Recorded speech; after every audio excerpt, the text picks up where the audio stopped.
Bienvenidos al aula virtual de la Escuela Profesional Panamericana, EPROP. Mi nombre es Miguel Báez y en esta oportunidad desarrollaremos el curso número 3, Formulación y Evaluación de Proyectos de Inversión. Curso 3, Formulación y Evaluación de un Proyecto de Inversión. Dentro del marco normativo,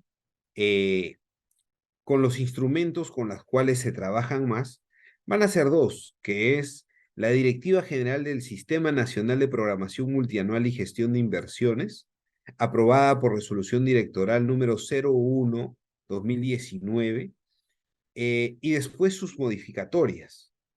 Y también hay un recurso que es la Metodología General de Formulación y Evaluación de Proyectos, el cual tienen a continuación en pantalla. Para hacer un alcance de los órganos y funciones del nuevo sistema de inversiones, hemos visto ya que la Dirección General de Programación Multianual de Inversiones del MEF, ¿no? Es el ente rector, es la autoridad técnica, el órgano resolutivo en los sectores, en los gobiernos regionales, ¿no? En los gobiernos locales, es el ministerio, el gobernador y el alcalde respectivamente. La Oficina de Programación Multianual de Inversiones, la OPMI, es el órgano técnico responsable de la fase de programación multianual del ciclo de inversión. También tenemos la unidad formuladora, ¿no? Que es la unidad orgánica de una entidad, ¿no? Que está sujeta al sistema, ¿no? Y que es designada por el órgano resolutivo. Y también tenemos a la unidad ejecutora de inversiones, ¿no? Que también está sujeta al sistema, ¿no? Y se registran para justamente trabajar toda la ejecución de los proyectos de inversión pública. Estos son los stakeholders, digamos, los interesados dentro del sistema de inversión pública que tienen que conjugar de manera frecuente, ¿no? Entonces, la unidad formuladora, como ustedes saben, en este caso, ¿no? Es el responsable de los estudios de la formulación y evaluación, ¿no? Ya sea que lo hace de manera directa o por contratación de consultores, ¿no? De firmas que pueden colaborar en el buen planteamiento del proyecto de inversión. Hay algunos niveles de proyectos que también lo hemos visto antes, pero acá se remarca mucho en la parte de formulación, que es la ficha técnica simplificada, ¿no? Las que son los proyectos un poco más simples, sencillos, poco complejos, ¿no? Que tienen por lo menos, o quien tienen menores montos de inversión, ¿no? Cercanos a los 750 UITs hacia abajo. Tenemos la ficha técnica estándar, ¿no? Que se elabora para proyectos como bien su nombre lo dice, ¿no? De inversión que son estandarizados por los sectores, ¿no? Principalmente, sus precios del mercado son iguales o menores a 15.000 UITs, ¿no? El tope del sector funcionalmente competente define la tipología del proyecto para elaboración de dichas fichas técnicas, ¿no? Encontradas en el anexo 9, ¿no? De los lineamientos para la estandarización de los proyectos de inversión.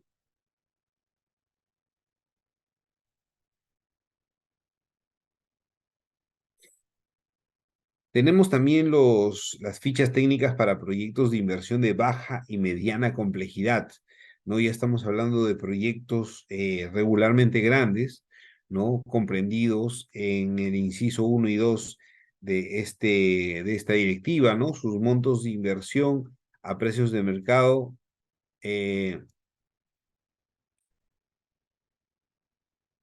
deben ser menores a 407.000 UITs, ¿no? Para su aplicación dentro del marco ¿no? de los proyectos como baja y mediana complejidad, ¿no? Y también de acuerdo al anexo 10, que son los criterios para determinar la clasificación del nivel de complejidad de los proyectos de inversión.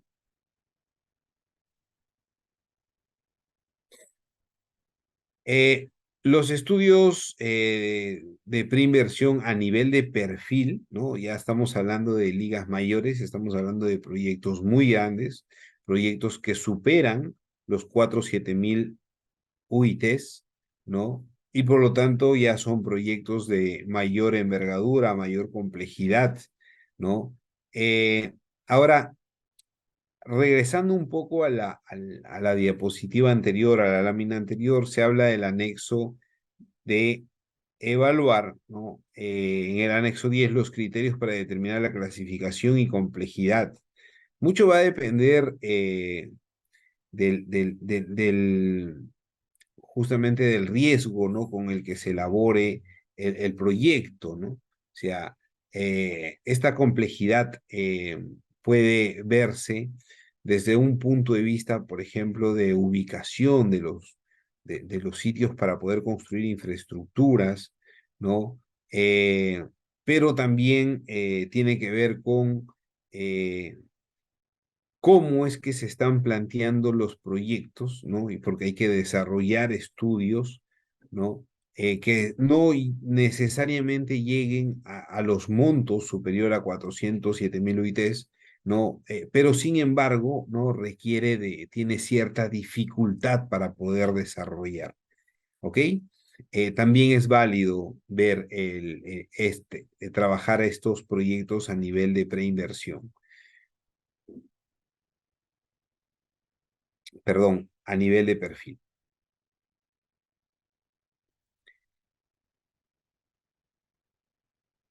Las fichas técnicas simplificadas y o estándar deben de cumplir o deben de incluir como mínimo la definición del problema, la cuantificación y contribución de las brechas, justificación del dimensionamiento, líneas de corte y o los parámetros de formulación y evaluación respectivos, información cualitativa sobre el cumplimiento, los requisitos institucionales, ¿no? Análisis de sostenibilidad del proyecto.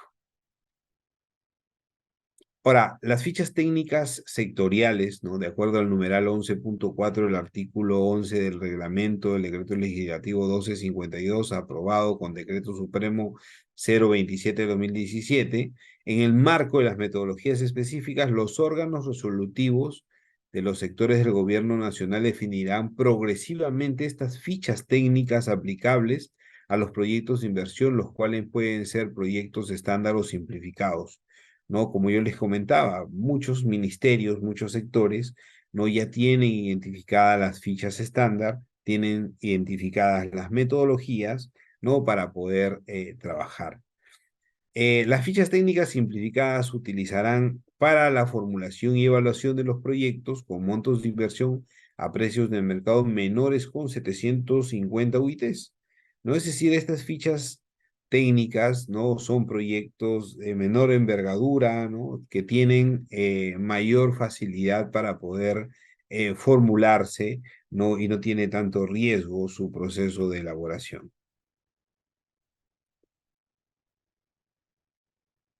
¿Qué es lo que, con quien debe contar un proyecto a nivel de perfil, ¿no? Tiene que tener un diagnóstico, definir el problema, hacer un estudio de mercado, un estudio técnico, identificar y valorizar, ¿no? Los costos y beneficios sociales, hacer una evaluación social, un plan de implementación y el análisis de sostenibilidad. También, así como hay perfiles de proyectos, o sea, también hay programas de inversión. Los programas de inversión tienen que contener nombre del programa, su denominación, el objetivo del programa, descripción de los proyectos de inversión e IOR que van dentro del programa de inversión, costos, beneficios, resultados, organizaciones, marcos lógicos, conclusiones y recomendaciones. Como ustedes se pueden dar cuenta, antes ya hemos visto la definición de los programas, pero este acá es la parte que nos indica los contenidos mínimos necesarios. Entramos a la etapa de identificación. Aquí es donde nosotros reconocemos cuál es la verdadera necesidad, ¿no? ¿Cuál es la brecha? ¿Cómo es que está el servicio si es que ya existe? necesita mejorarse, necesita ampliarse, ¿no? Necesita algún aspecto importante para poder operar. Entonces, aquí, en este proceso es que vamos a analizar varias partes, ¿no? Terminando en un planteamiento de árboles, ¿no? Una alternativa de solución, o pueden haber dos alternativas de solución, para poder ya entrar a la parte del planteamiento técnico, ¿no?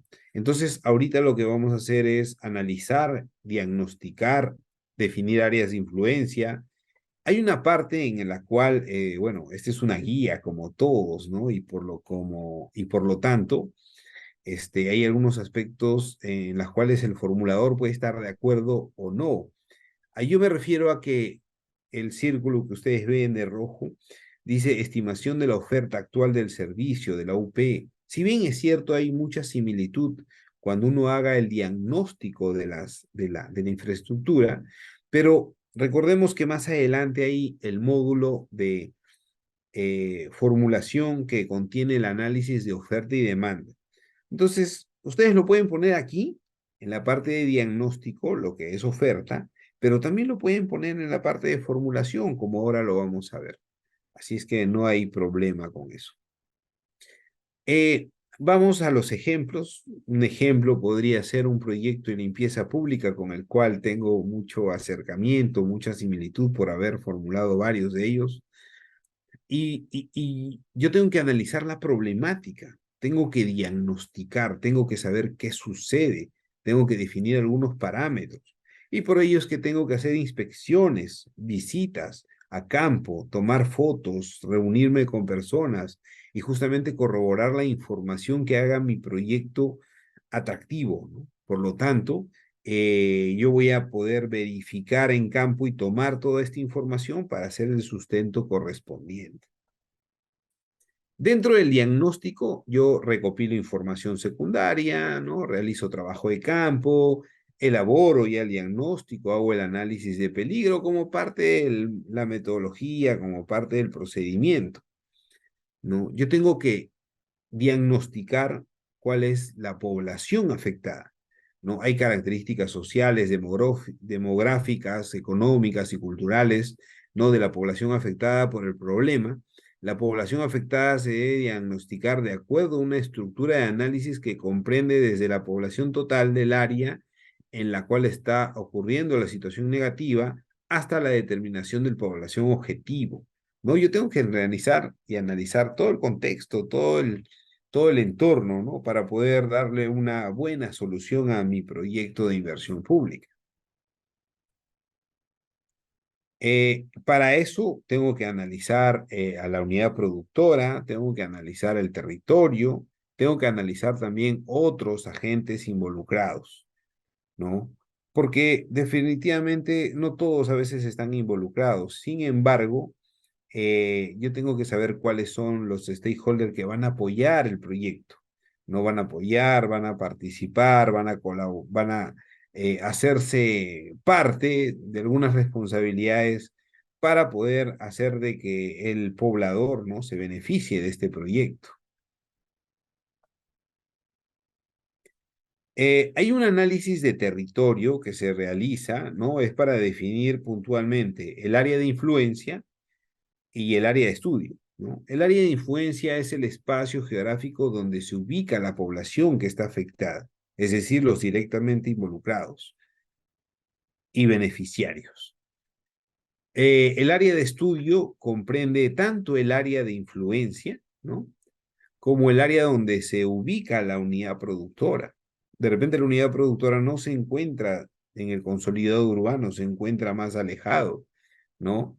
El área donde se ubican las unidades productoras, ¿no? Puede ser cerca a la ciudadanía o puede estar lejos, por lo tanto, el área de estudio abarca tanto a la población como al territorio, ¿no? Que involucra de estar ubicado la unidad productora.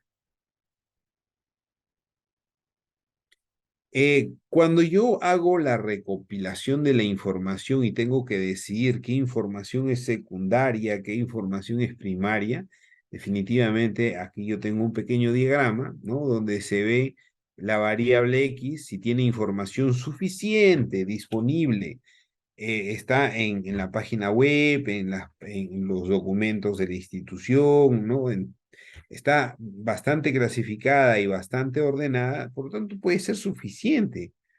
Pero si no es así, ¿no? Hay que recurrir a la información primaria, a la información de campo, reunirse con personas, hacer encuestas, ¿no? Ver la posibilidad de tener algunas entrevistas con las personas que operan los servicios para yo poder revisar exactamente qué es lo que está sucediendo en este marco, ¿no? Entonces, con el fin de que exista esta información, yo voy a terminar, ¿no? Cuando tenga toda la información, ¿no?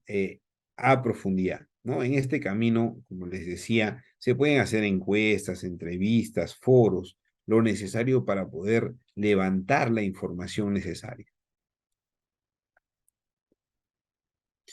Esta es una vista, ¿no? Por ejemplo, de la unidad productora, ¿no? Que es un conjunto de personas, ¿no? Un conjunto de profesionales, ¿no? Operarios de manos de obra calificada y no calificada, ¿no?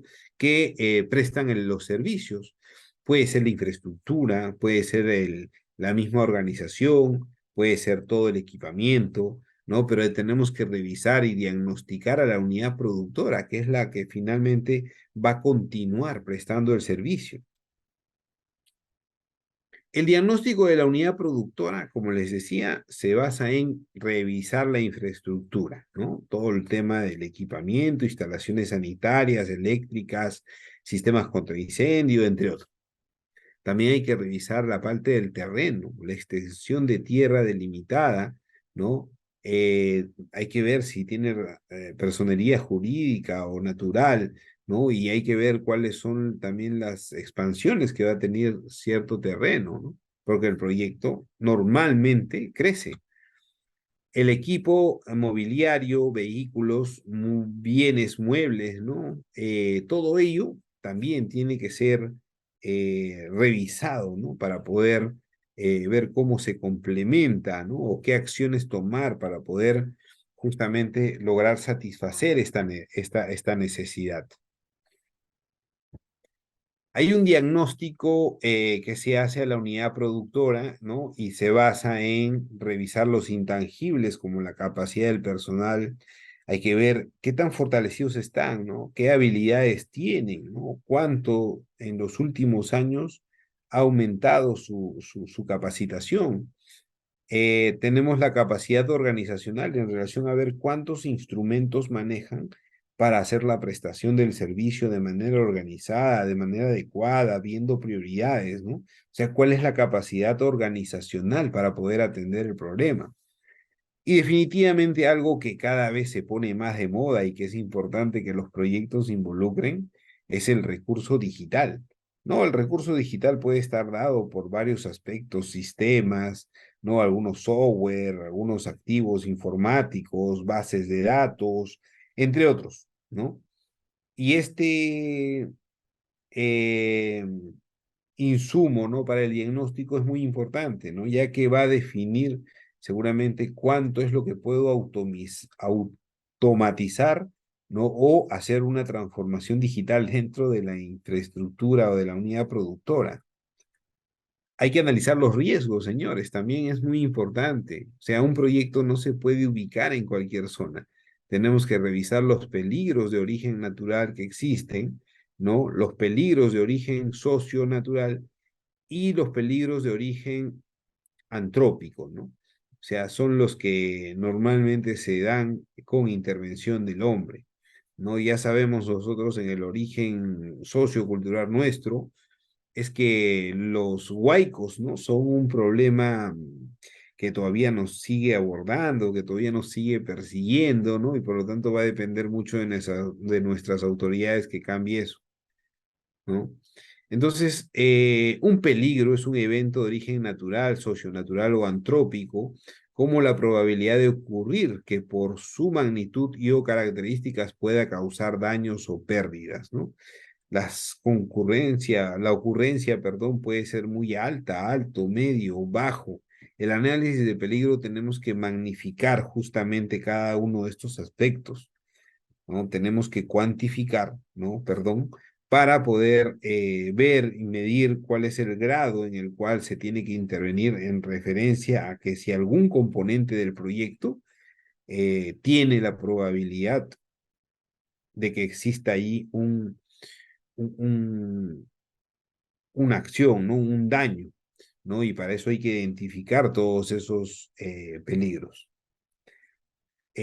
Cuando yo hago, por ejemplo, un diagnóstico, ¿no? Puedo hablar del diagnóstico de gestión integral de residuos sólidos, donde veo y analizo cómo están comprometidas cada uno de los componentes del servicio, ¿no? Por ejemplo, yo puedo revisar desde cómo se genera la basura, cómo se almacena, cómo se limpia las calles, cómo se barren, ¿no? Cómo se hace la recolección, ¿no? Puerta a puerta, bajo un sistema de rutas, sistema de monitoreo, cómo se hace toda la parte de transporte, es decir, la basura que se lleva, los residuos sólidos que se llevan al lugar de disposición final, que es un relleno sanitario.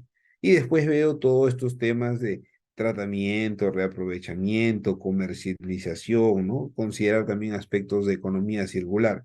Si bien es cierto, este es un esquema básico, pero ya a nivel de proyecto podemos analizar otras más amplias, ¿no? Otras más relevantes. Vamos a entrar a una parte que es bastante metodológica, ¿no? Que es el elaborar los árboles, ¿no? Justamente se hablan de árboles porque tienen una causa raíz, ¿no? Y después viene el problema en relación ya a un tronco y los efectos, ¿no? Que se generan probablemente posible de que haya un problema dentro de las causas, ¿no? Que no termina solucionándose. Todo esto se va a revertir para poder tener el árbol de objetivos, fines y medios, ¿no? Y justamente el objetivo general dentro de tener un proyecto exitoso. Hay una metodología que es la de marco lógico, ¿no? Y en el marco lógico, ¿qué cosa nos dice, no? De que cada parte del árbol de medios y fines, que es donde está el objetivo, ¿no? Este se va a convertir en propósito. Después, los medios, eh,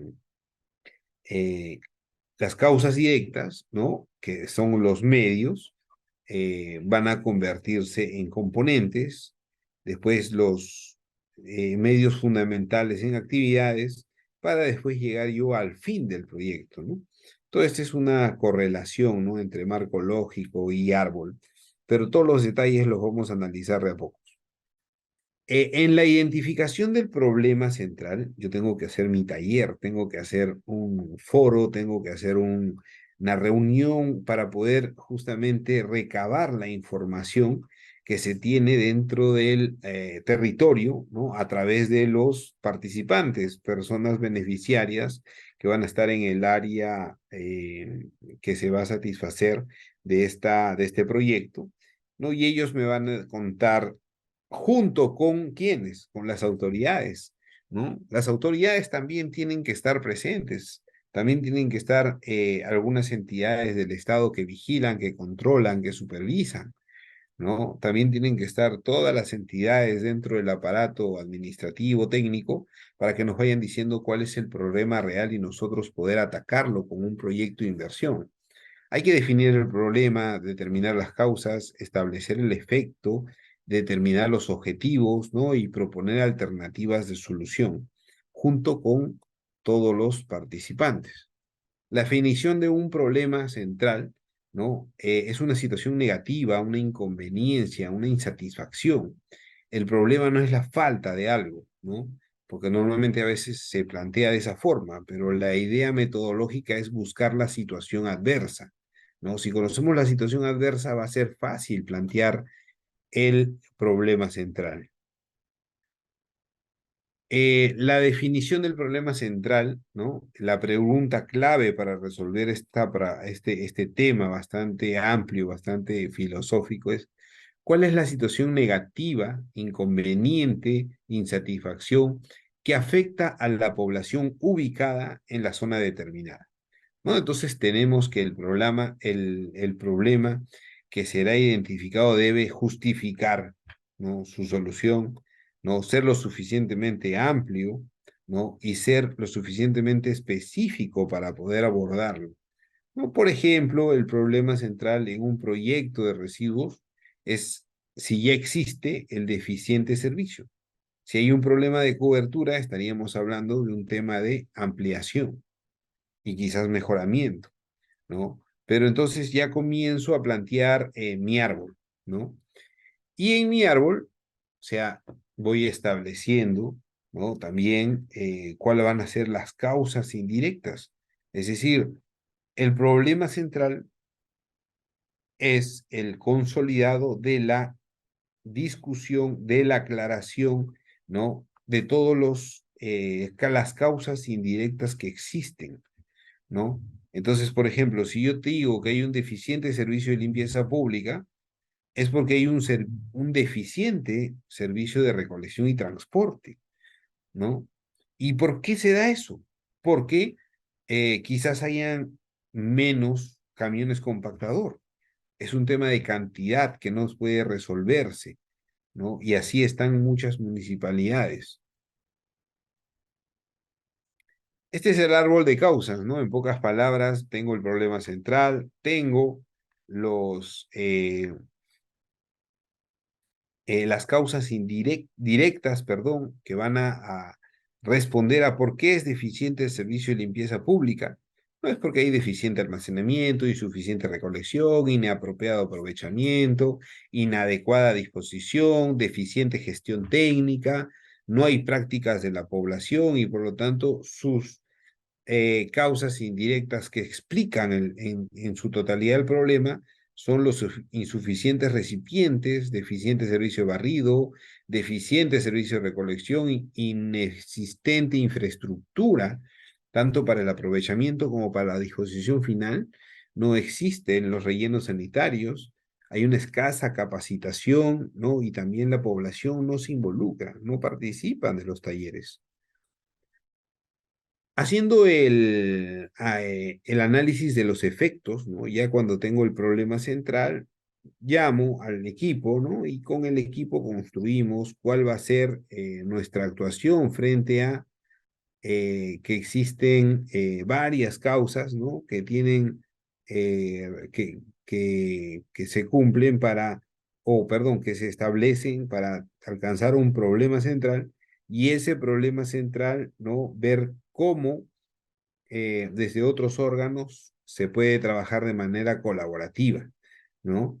Entonces, en este ejemplo, o sea, si hay un deficiente servicio de limpieza es porque quizás hay una quema de residuos sólidos y hay un problema de generación de gases tóxicos, ¿no? Por lo tanto, el efecto, ¿no? Va a suponer, va a describir, ¿no? Que la generación de gases tóxicos se está dando porque no hay un proyecto de inversión de este tipo. En general, ¿no? Hay un incremento de la morbilidad, una proliferación de vectores, acumulación de residuos sólidos, generación de gases tóxicos, quema de residuos, son efectos comunes, ¿no? Que se dan en la mayoría de casos de proyectos de residuos sólidos, ¿no? Pero también se puede pensar en armar estructuras similares en proyectos de saneamiento, salud, educación, ¿no? Para poder tenerlo como eje, como inicio, como arranque. Este es el árbol completo, ¿no? Llegamos a ver el árbol completo donde están los efectos, sobre todo donde están las causas, ¿no? Esas causas ya han sido descritas, ¿no? Y por lo tanto, metodológicamente vamos a invertir todo, ¿no? Para que el deficiente servicio de limpieza se convierta ahora en un eficiente servicio de limpieza, ¿no? Entonces vamos a querer buscar cuál es la situación esperada en marco a este objetivo, ¿no? Y también vamos a tener propósitos de por medio, ¿no? Entonces lo que estamos haciendo es invirtiendo, ¿no? Invirtiendo el problema central en objetivo central, ¿no? Antes era deficiente y el objetivo es que sea un eficiente servicio. Yo antes tenía deficiente servicio de almacenamiento, ahora tengo eficiente. Tenía insuficiente recolección, ahora tengo suficiente recolección. No tenía un área de aprovechamiento, ahora tengo un área de aprovechamiento, por lo tanto va a ser apropiado. Igualmente con la disposición final, igualmente en la gestión técnica y la población, ¿no? Hay que analizar para ver eh, si se han hecho, ¿no? En el diagnóstico este tipo de actividades y si no, acá describirlas, ¿no? Ya cuando estamos con los equipos, se pueden coordinar y se pueden establecer que haciendo alguna de estas actividades también se puede ir mejorando. ¿Ok? Entonces, teniendo ya el árbol de objetos, de medios y fines, ¿no? Ya estoy listo, ¿no? Para comenzar a trabajar las alternativas de solución. Las alternativas de solución se van a dar a través de que yo analizo los medios fundamentales, ¿no? Que son parte de las causas indirectas, ¿no? Para yo poder separar y definir según componente del proyecto una solución que podría sustentarse o dos soluciones que de igual forma darían solución al problema principal. Yo a menudo digo, ¿no? Si es que tienes una justificación, si tienes una muy buena argumentación, vayamos por la alternativa única. A veces tener dos alternativas están de más, ¿no? Pero en muchos casos que yo he estado en varios proyectos, sobre todo cuando son proyectos con cooperación, ¿no? La practicidad de desarrollar el proyecto de inversión a nivel de perfil es bastante sencillo, bastante ligero, bastante fácil. Yo puedo agrupar, ¿no? De estas acciones, ¿no? Porque hay acciones que son mutuamente excluyentes, acciones complementarias, acciones independientes, ¿no? Que pueden ser ejecutados de manera conjunta, ¿no? Porque si yo ya tengo las acciones mutuamente excluyentes es porque hay acciones complementarias que podrían sumarse. Estas acciones mutuamente excluyentes van a ser parte de este, un análisis, ¿no? Un análisis de por medio para ver si las alternativas ameritan, ¿no? Que se desarrollen dos de ellas. Entonces yo tengo medios y acciones, ¿no? Medios fundamentales, como ya hemos hablado, ¿no? Tengo acciones, tengo relacionadas a la alternativa uno y relacionadas a la alternativa 2. Ya yo voy a ver que, por ejemplo, en este tipo de proyectos puedo tener dos opciones técnicas para la parte de infraestructura, ¿no? Llegamos al punto de la formulación y evaluación para poder ya estructurar bien, ¿no? ¿Cuál va a ser la propuesta final? Acabamos de salir de ver la parte en donde construíamos, ¿no? Construíamos, revisábamos, evidenciábamos que hay la necesidad, revisábamos qué existe actualmente en la prestación del servicio o si es que no existía. Y ahora lo que nos toca es hacer el planteamiento, ¿no? En base a el análisis de causas, ¿no? Que hemos hecho para poder identificar el problema central y de ahí los efectos, y de ahí lo hemos invertido y hemos llegado ya a la parte en donde planteamos las posibles soluciones y acá vamos a desarrollarlas y evaluarlas, ¿no? Tiene que ver mucho también con la oferta, ¿no? Con la oferta existente. Entonces, pasamos a ver el siguiente esquema del módulo de formulación, ¿no? Que tiene que ver con el análisis de la demanda. ¿Para quién estamos haciendo este proyecto? El análisis técnico, que es, digamos, el corazón de la formulación. ¿Qué es lo que se va a hacer? ¿Cómo se va a desarrollar? ¿Qué tecnología? ¿De qué tamaño? ¿Cómo vamos a mitigar los riesgos del proyecto y si hay impactos ambientales? Después también vamos a plantear la gestión del proyecto, es decir, oye, este proyecto es cómo se va a elaborar, cómo se va a desarrollar, para después también definir los costos, ¿no? Y ya posteriormente en la formulación es que se tiene que terminar, se tiene que concluir, ¿no? En la evaluación, perdón, es que ya vamos a concluir cómo es que el proyecto va a ser eh, elegido, ¿no? ¿Qué alternativa va a definirse? Vamos a analizar el horizonte de evaluación del proyecto. ¿Cómo se define un horizonte de evaluación? ¿A cuántos años? ¿A 10? ¿A 20? ¿A 15? ¿Cuál es el tiempo ideal? Entonces, este horizonte de evaluación, ¿no? Se va a reflejar, ¿no? En relación a la ejecución y el funcionamiento.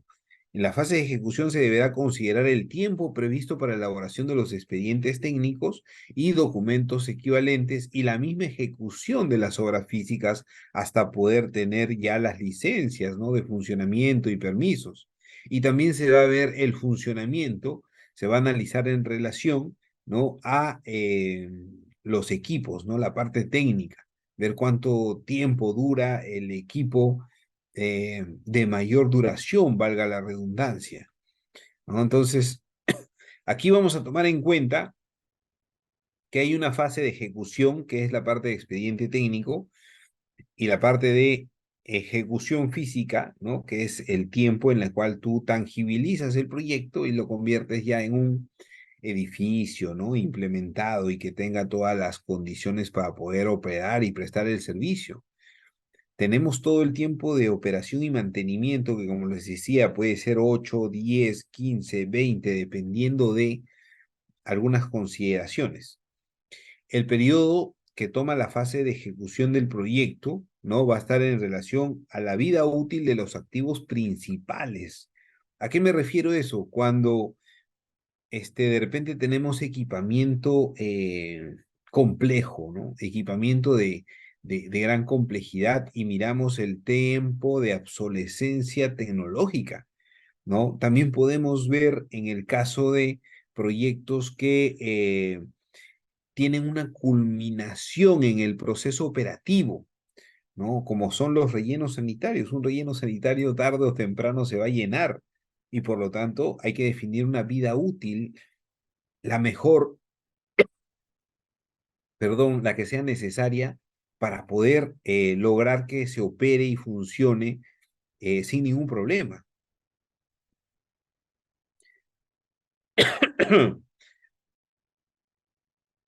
También es el tiempo de la proyección de la demanda o simplemente ver constructivamente cuáles son los tiempos más eficientes, ¿no? Para poder darle una continuidad de inversiones. Es decir, cuando yo planteo un proyecto y a veces tengo que ejecutarlo para un periodo X, tengo que darle la continuidad al servicio. El servicio siempre tiene que estar brindado, ¿no?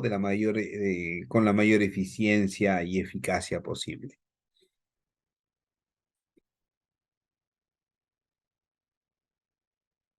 El análisis de la demanda del servicio. Nosotros tenemos que saber quiénes son los que van a utilizar el servicio, ¿no? Por lo tanto, yo tengo que definir, ¿no? El bien o servicio que se va a proporcionar en fase de su funcionamiento y su unidad de medida, ¿no? La unidad productora, como la hemos visto antes, es la que se va a encargar de prestar el servicio, pero ¿a cuántos? ¿A quién? ¿Bajo qué medición?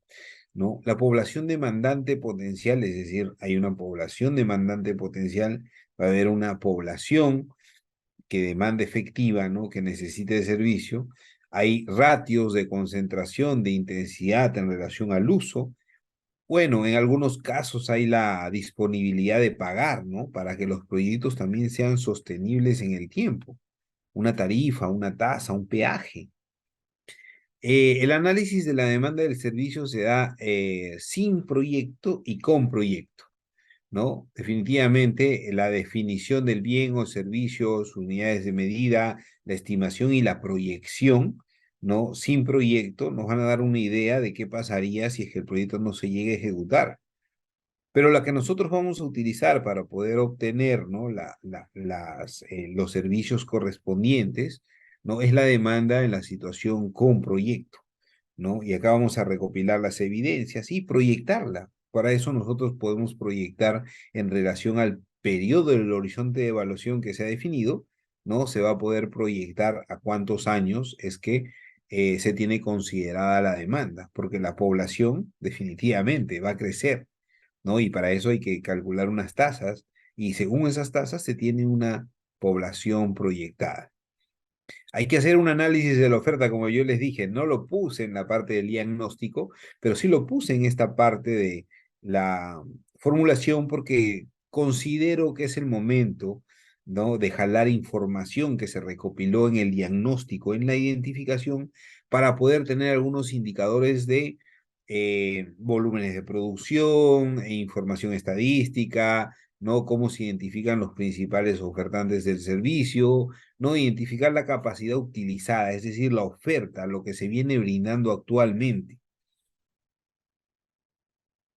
Cuando yo tengo la oferta, ¿no?, y ya tengo la demanda de servicios con proyectos, y puedo hacer un cálculo de la oferta optimizada. ¿Qué significa eso?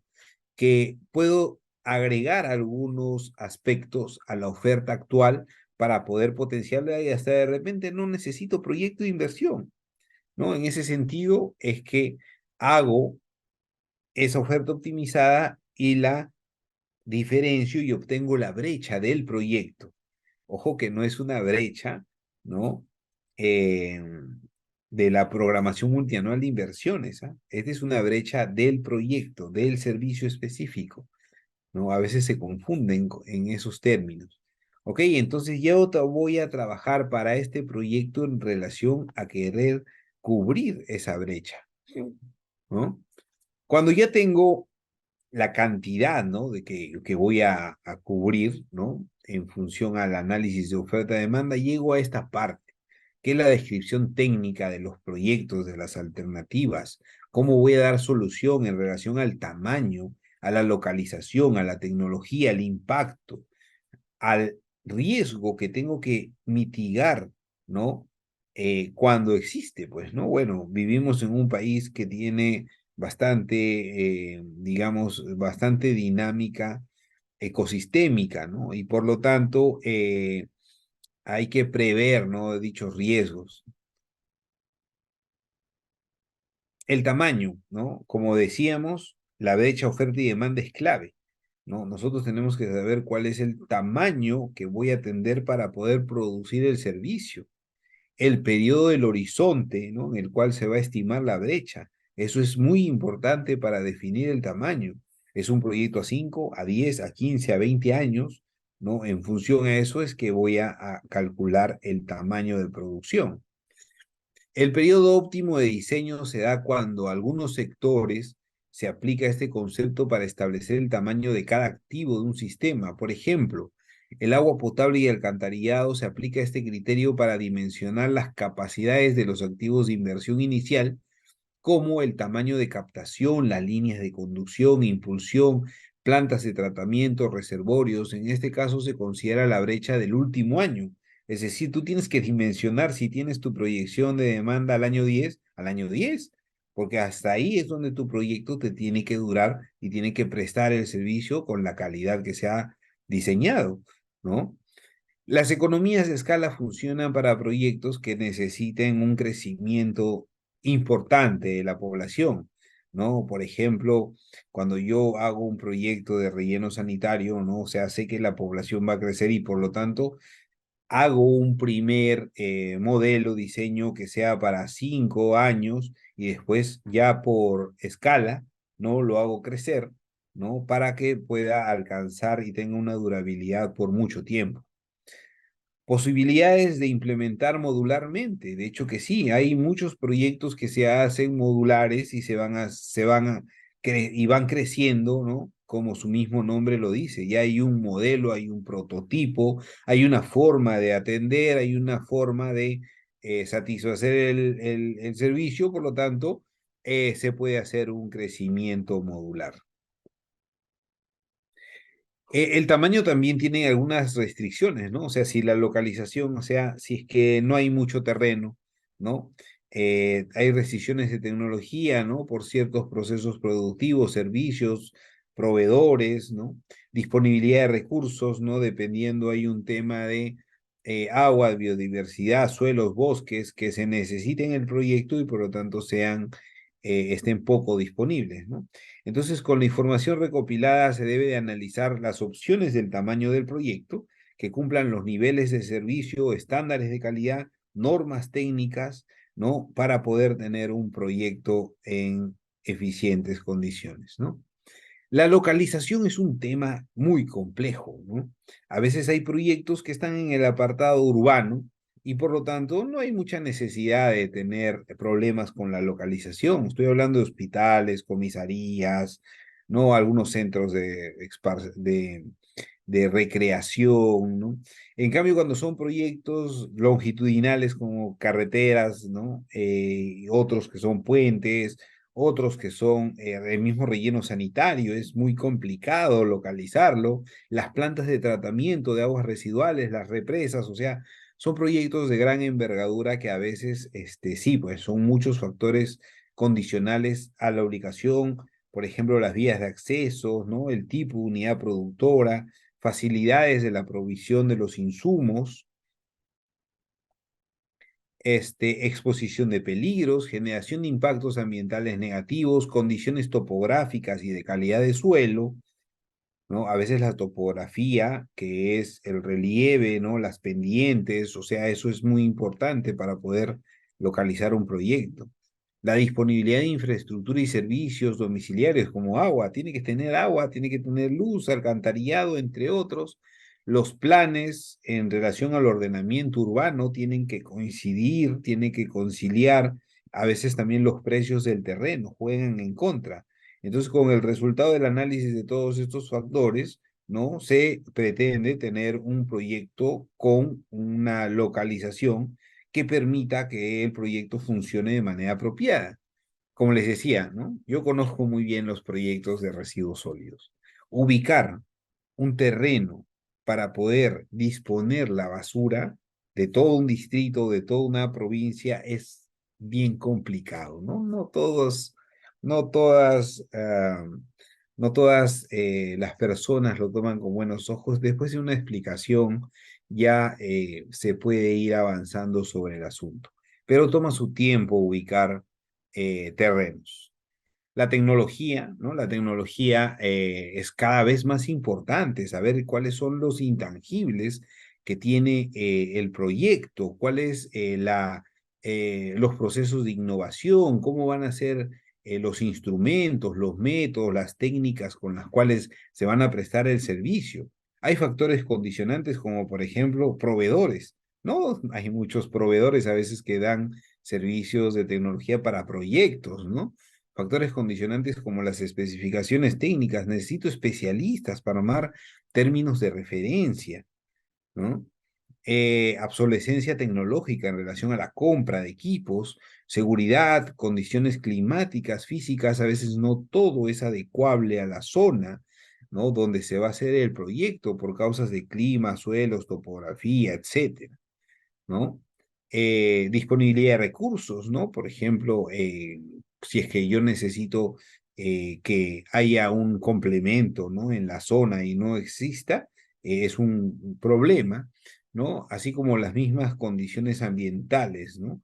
Somos un país bastante diverso, ¿no? Tenemos varias regiones y por lo tanto también hay algunas condiciones ambientales que hay que considerarse, ¿no? Esto va a dar como resultado que la parte tecnológica del proyecto esté en funcionamiento, ¿no? Y garantice las operaciones. Ahora yo les digo, la parte de tecnología también tiene mucho que ver ahora con las tecnologías disruptivas.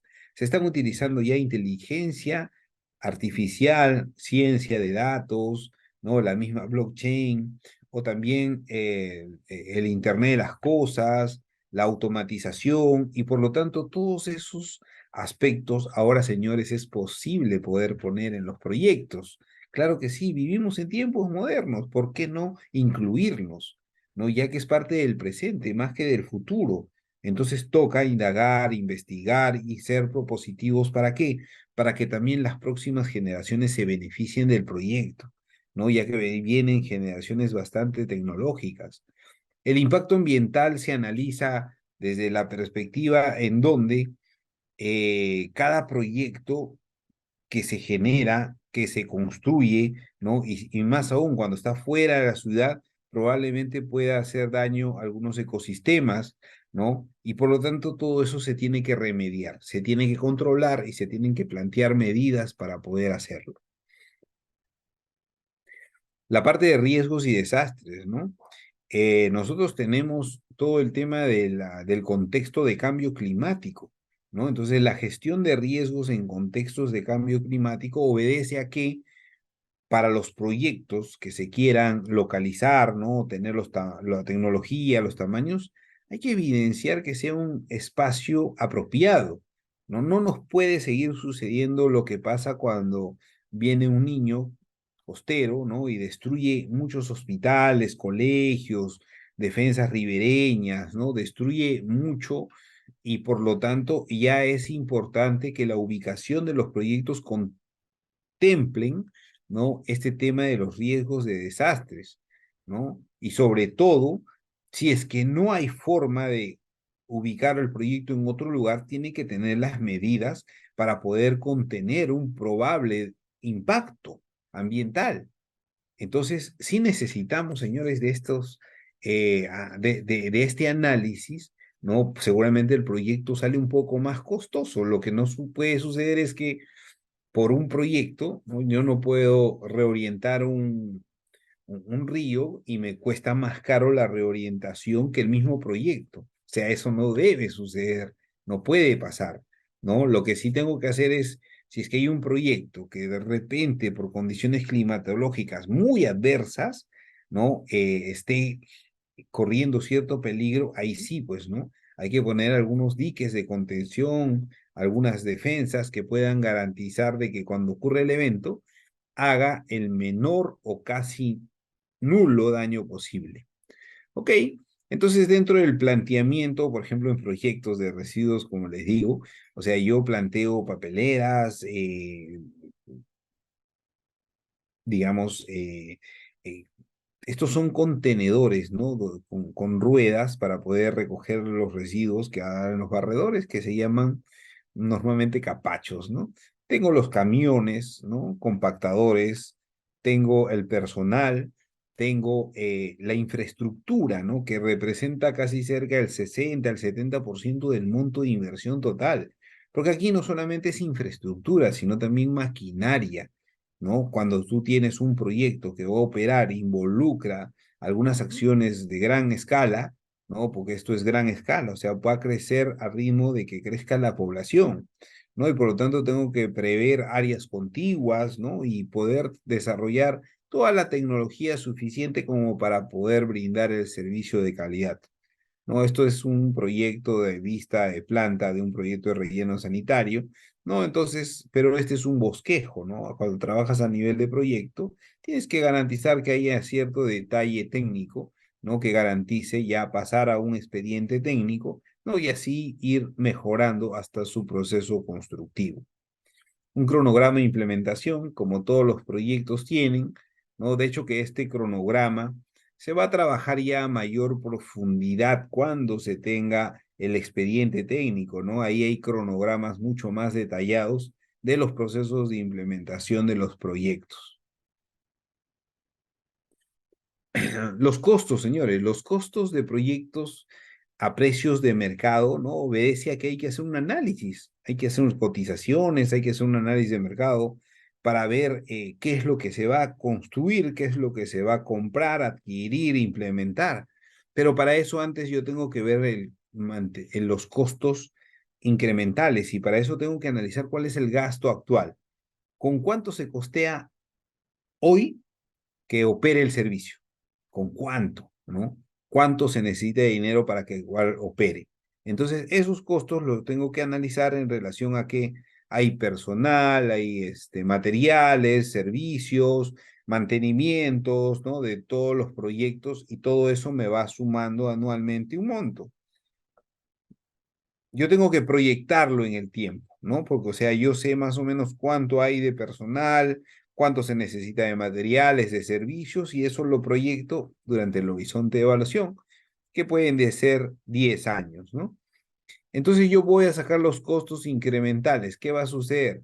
Voy ahorita a calcular los costos del proyecto con costos sin proyectos, y eso es lo que me va a faltar en relación a dinero. Dinero que se lo voy a ir pidiendo progresivamente al MEF para poder prestar mi servicio mejorado, adecuado, mayor coberturado y por lo tanto se necesitan dichos recursos.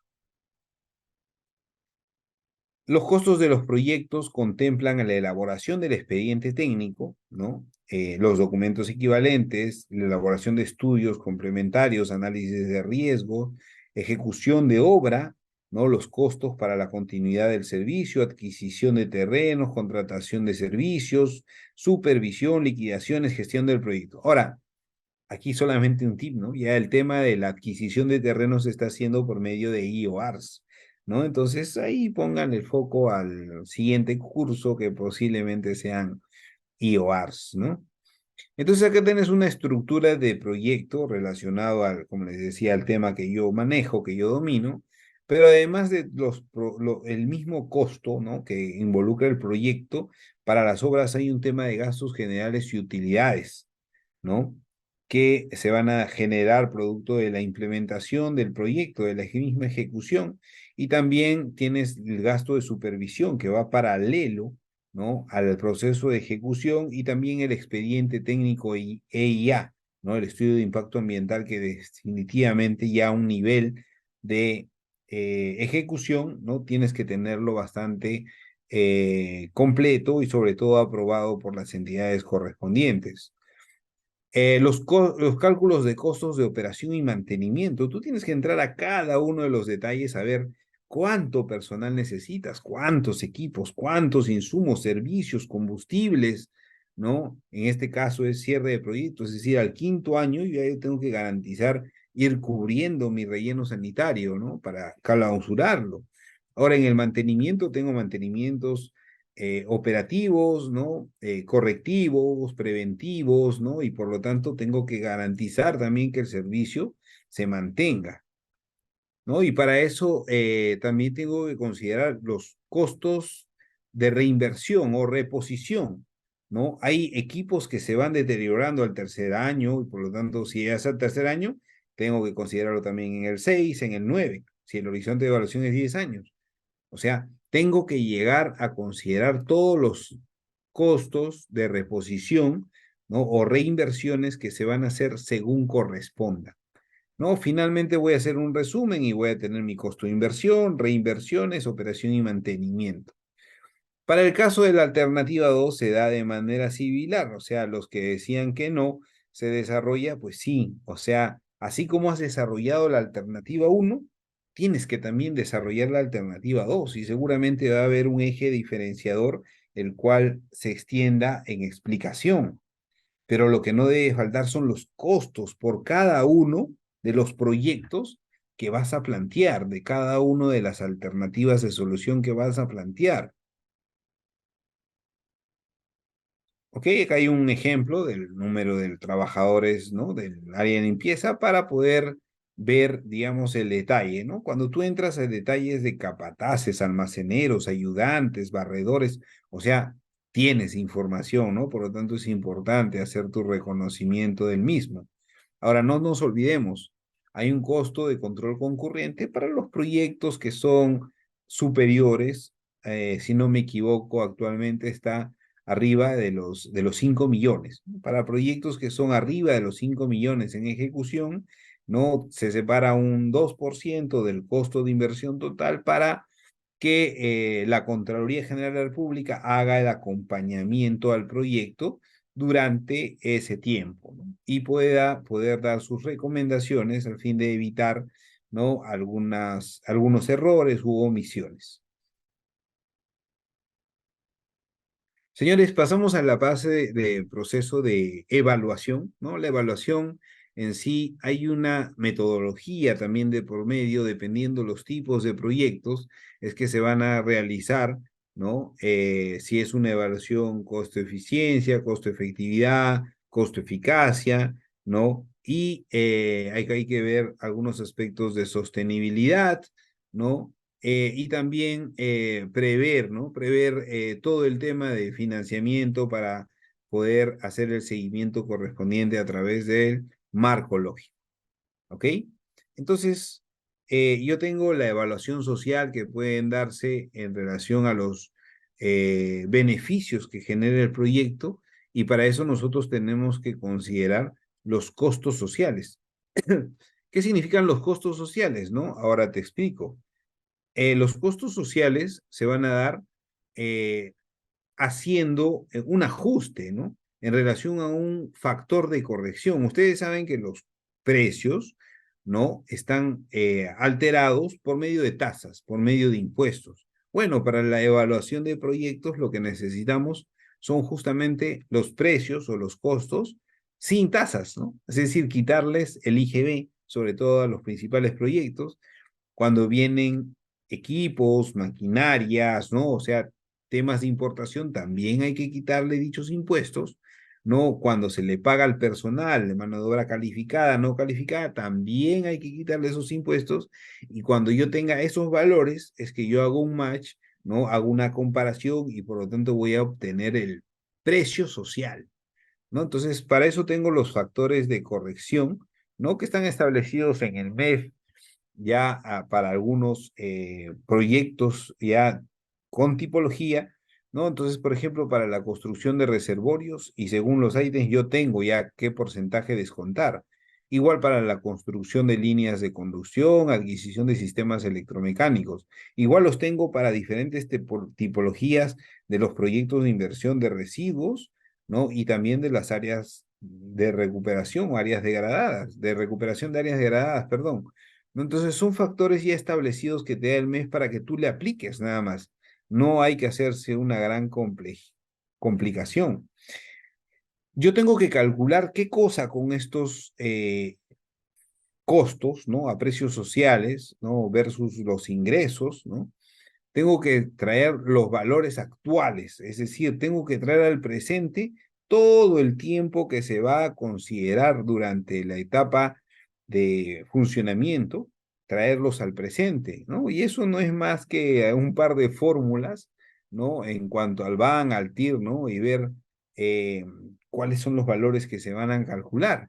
Pero para este caso, por ejemplo, para proyectos de residuos sólidos, se utiliza mucho el indicador de costo-efectividad, ¿no? Es decir, saber cuánto me va a costar operar, ¿no? Una tonelada de residuos, ¿no? Durante todo el proyecto, ¿no? Igual yo puedo calcular también, hacer los cálculos de BAN, de TIR para proyectos, ¿no? Que consideran o tienen ingresos concretos, ¿no? Por ejemplo, los proyectos hospitales de saneamiento, ¿no? Tienen su revisión de costo-beneficio, ¿no? Pero en la ficha del MEF que ahí te pongo, que ahí nosotros ponemos referencia, porque en base a eso es que saco toda la información, ahí podemos revisar las metodologías de cálculo. Lo importante en este curso, ¿no? Es saber de que yo tengo que hacer una evaluación social, ¿no? Para poder identificar cuál es la mejor alternativa de solución desde mi planteamiento. Nosotros habíamos visto ya un cuadro parecido en costos, ¿no? Y por lo tanto yo tengo cuáles son los costos sociales sin proyecto, cuál es el flujo de costos de inversión sin proyecto, cuál es el flujo de costos de operación y mantenimiento, igual todos a precios sociales y voy a sacar mi BAC, ¿no? Que es el valor actual de costos sociales, versus la cantidad total de generación de residuos sólidos, ¿no? Y eso lo divido y me va a salir, por ejemplo, 91 soles la tonelada en función a un proyecto X. Puede salir 100, puede salir 200, ¿no? Pero yo puedo tener en cuenta cuánto realmente me estoy gastando por el indicador más importante del proyecto.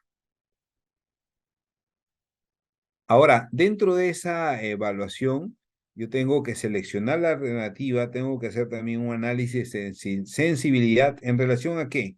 El análisis de sensibilidad se da cuando yo tengo algunos factores que pueden tener cierta sensibilidad a los cambios que se haga en el contexto, en el proyecto, ¿no? Definitivamente que una de las variables es los costos. Los costos van a cambiar, los costos van a cambiar en relación a que cada vez que hay un cambio de la tasa de interés, ¿no? Los tipos de cambio, algún tema circunstancial en cuanto al ámbito internacional, los precios cambian, ¿no? Y por lo tanto, o sea, un tema crítico es el precio, los costos. Otro tema también es en relación a la cantidad de por ejemplo, podría yo decir, ¿no? De volumen de residuos sólidos en el caso de los proyectos que yo conozco. ¿Por qué? Porque la ciudad puede disminuir, la gente se puede ir, y por lo tanto, si es que la gente se va, no hay no hay basura, ¿no? No hay residuos sólidos, ¿no? Por lo tanto, es también una variable sensible a medir. Es por eso que la selección de alternativas se va a dar en relación a esos dos conceptos, y el análisis de sostenibilidad, perdón, va a depender también mucho de, de cómo es que gestionamos el proyecto, ¿no? Para el tema de la gestión del proyecto, nosotros que tenemos que tener diferentes estrategias para poder captar a los contribuyentes, para poder captar a los beneficiarios y todos ellos puedan tener diferentes ingresos, ¿no? Para yo poder sostener el proyecto desde el punto de vista económico. Pero también tengo que darle digamos, un marco, ¿no? De arreglos institucionales, ¿no? Tengo que ver cuáles son los factores, los activos más importantes, ¿no? Tengo que ver el uso eficiente de todos los servicios, la capacidad de disposición del pago, los conflictos sociales, que a veces es muy importante tenerlos en cuenta, ¿no? Y todo ello va a servir para poder tener a una organización que justamente cumpla con el encargo de mantener el proyecto durante el horizonte de vida útil y más adelante, ¿no? Y definitivamente más adelante. El financiamiento de los proyectos se dan a través de recursos ordinarios, ¿no? Recursos directamente recaudados, ¿no? Los recursos determinados pueden ser donaciones, pueden ser préstamos, ¿no? Pero esto ya es gestión, ¿no? La gestión de las autoridades, ¿no? En relación a que necesitan proyectos y por lo tanto hacen proyectos y buscan financiamiento de la cooperación internacional, ¿no? O ven que hay algunos sectores que no vienen avanzando bien con la ejecución de proyectos y ellos tienen los instrumentos, entonces se pide, se cambia. Entonces la parte de financiamiento tiene que ver mucho con indicar cuál va a ser el monto a gastar, ¿no? Y cuál es la posible, ¿no? La posible fuente de financiamiento. Finalmente, llegamos al marco lógico, ¿no? El marco lógico es poner en valor el fin, el propósito, los componentes, las acciones del proyecto, ¿no? A través de fuentes de verificación, como son objetivos, indicadores, fuentes y supuestos. ¿No? Los indicadores son claves para hacer el seguimiento, ¿no? Como por ejemplo, yo tengo mi proyecto que el fin es mejorar la calidad de vida de la población, el propósito es lograr que los residuos sólidos de la ciudad estén bien dispuestos, ¿no? Bien generados, bien tratados, bien trasladados, ¿no? Y los componentes son todo lo que voy a hacer para que suceda esto. Y todos los indicadores que voy a hacer los voy a ir midiendo, cuantificando en el tiempo. Tengo sus fuentes de verificación y también planteo algunos supuestos que puedan suceder en el futuro, ¿no? Y ya las actividades son temas de detalle. Aquí van ya los montos, cuál es lo que me voy a gastar y cómo lo voy a gastar, ¿no? Y también definitivamente hay supuestos que podrían alterar los cronogramas, ¿ok? Entonces, con eso hemos llegado al fin de la parte de la formulación y evaluación de proyectos, ¿no? Y vamos a ver en las próximas etapas, ¿no? Ya la parte de la ejecución, del funcionamiento, ¿no? En los siguientes cursos. Muchas gracias. De esta manera, damos por concluido el curso número 3. Recuerda de revisar el material complementario y seguir las pautas del aula virtual. Nos vemos en el curso número 4.